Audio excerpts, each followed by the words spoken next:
Before episode 11 of my Leicester City career mode begins, I just want to say that if you guys record yourself while playing FIFA career mode and you've scored any amazing goals on career mode that you'd like to see showcased or featured on my channel at any time in the near future, upload the video to YouTube and send the link to top 5 career mode goals at gmail.com, and I may do a video just containing cool goals that people have scored and stuff to show different aspects of career mode in the future.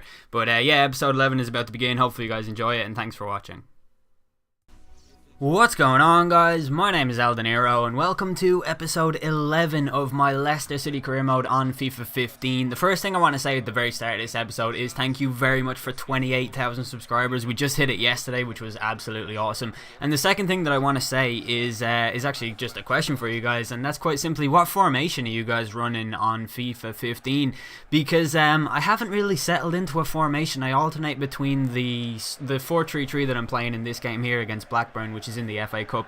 I play the 4-5-1, sometimes a 4-1-2-1-2, and the odd time the odd 4-4-2, but I think we only really played that at the start of the season and haven't played it much since. But this game is in the FA Cup, like I said, and we started off pretty strongly with a Ujoa shot getting saved by the goalkeeper and put out for a corner kick. This was one of those games where, considering we won in our last game in the last episode against Liverpool, I was expecting it to be a fairly routine victory over a lesser team, in the sense that Blackburn Rovers are in the Championship and we're in the Premier League, and I just thought that because of that we'd be more or less a shoo-in to get the victory. But I don't know, it's a weird game sometimes. We did get the early lead thanks to a goal from Powell, who's playing pretty well recently. I only kind of put him into the team for the game against Liverpool because I was running out of players in midfield essentially, and he's impressed me. Like, he's been very good since then. Mackay-Steven picks the ball up in the 24th minute and goes for the finesse shot, but it goes over the bar, which is kind of a shame because it would have been nice for him to add to his tally. He's only got the 4 goals for the season,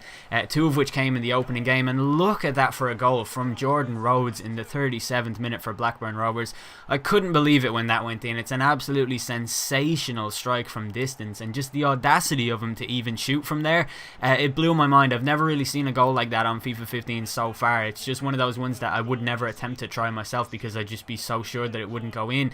But it did go in, and credit to him. It's a great equaliser for them. But we came into the second half looking to regain our lead in this game, and a nice shot from Powell just went wide. But the goalkeeper's reaction makes me think that it looked a lot closer than it was, essentially. Here in the 53rd minute, Mackay-Steven picks the ball up and goes for another finesse shot. This time the goalkeeper had to tip it over the bar because it was dipping in. And then we come up to the 58th minute with Marshall on the ball for Blackburn. He crosses it towards Rhodes, who wins the header, and it crashes off the crossbar before being grabbed by Kasper Schmeichel in goal. Then in the 72nd minute, Blackburn continued their pressure with Marshall playing the ball into Craig Conway, but he puts it wide from a very close angle. He should have done better there. But we enter the final 10 minutes of the game with Blackburn still putting us under pressure. Craig Conway comes in on goal and he gives the visitors a shock lead at the King Power Stadium and puts our FA Cup hopes in jeopardy. I couldn't believe that this shot went in. Like, I couldn't believe that they were playing as well as they were. I found it so difficult to break them down in the final third. But we came forward again in the 90th minute with a Mackay-Steven shot, and again it was one of those ones that probably looked a lot closer than it was, and that is as close as we came to getting an equaliser in this game. And we end with our FA Cup hopes being dashed early on by Blackburn Rovers of all teams. No disrespect to them, I just thought that it would be an easy victory, and we come out of that game to find that our bid for Jack Grealish has been accepted, and he is a player that I want to get in. He looks very good. He's skillful, he's agile, he should have a good potential. I haven't looked at what it is, but I also made a bid for Tyler Blackett from Manchester United, who's broken into the first team in real life, albeit because of injuries to other players, but he's looked fairly solid. Like, I know there are some games where he's been questionable, but he is very young. I made a bid of 600k for him. I don't know what his potential is. I assume it'll be somewhere around 70 or 71, hopefully higher than that though, I'm not too sure. We got a bid for James Pearson from Brentford, which I accepted because our squad is massive and I'm looking to get players off that wage budget as well, even if it is only a few grand. Every little does help. And Joel Campbell rejected our contract offer and said, look, I want 40 grand a week, and I just can't offer him that. Like, I thought maybe there'd be some chance of getting some middle ground between this and the contract negotiations, but it doesn't seem like it was to be, and Borussia Dortmund have bid 3.2 million for him, so it looks like it's game over for us in that bid. But one player that we can secure the services of is Jack Grealish, and we offer him another contract, just hoping that he'll accept it with the squad rotation player clause. And Manchester United accepted our bid for Blackett, so I got to offering him a contract. I offered him a role as a sporadic first team player, which I think is realistic enough, and that'll be that. And Aston Villa have confirmed that Jack Grealish accepts our contract offer, and he is now a Leicester City player, and I'm delighted to get him in. I think these signings are a good example of how it's a project that we're involved in here, and we are building for the future. And the likes of Grealish and Blackett and players of that caliber should grow into better players. Even Luca Ante, who we signed from the Serie A, they should all become better players than they are, and they should lead us to a little bit more stability when it comes to our push next season in the league. But as you can see here, I made a bid for Jack Cork. I made a similar bid for Fabian Delph, and we're essentially, the goal of this is to offload Andy King, because he's leaving anyway. He doesn't want a new contract with us no matter what we'll offer him, and his contract is up in 6 months, so we might as well get some kind of use out of him. I went in for Chalobah as well, who plays for Burnley, because he's obviously one of those players who probably have a lot of potential, I think, in the game. And I also made a bid for Saido Berahino, who plays for West Bromwich Albion, because I thought he must have good potential as well. He's doing pretty well in real life too. He scored 2 goals against somebody recently. I took him out of my fantasy football team, and then he scored them, so it's my fault that he scored them, basically.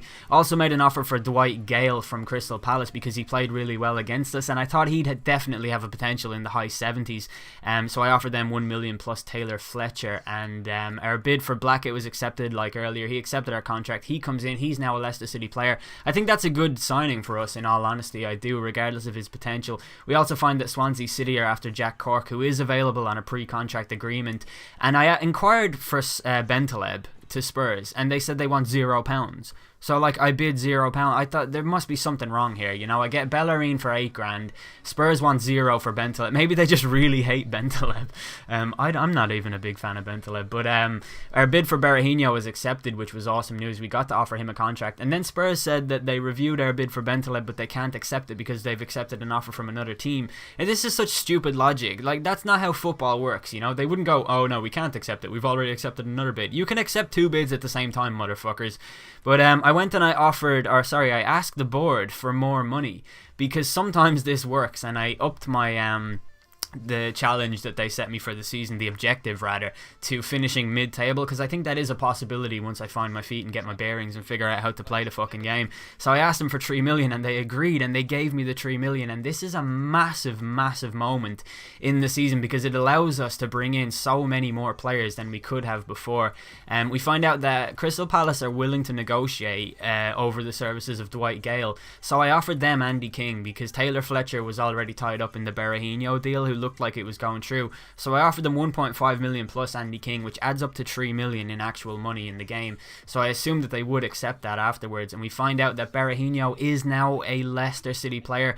That's an awesome signing too. I think we do have a lot of strikers though. I'm going to have to look to offload some of them, but I just think that we need a little bit more pace and flair going forward, because it's something that I have yet to figure out. Palace did accept our bid for Gale. We offer him 20 grand a week, and I made a bid for Scott Sinclair from Manchester City, because I thought he is the exact type of player that we're looking for. He's got pace going forward, he's good at crossing the ball, and he's actually decent at finishing too, so I was hoping that he could fill in a sort of false 9 position, or maybe even a free role behind the striker or something like that. But this is how the league table looks as we go into our next game, which is at the King Power Stadium against Stoke City.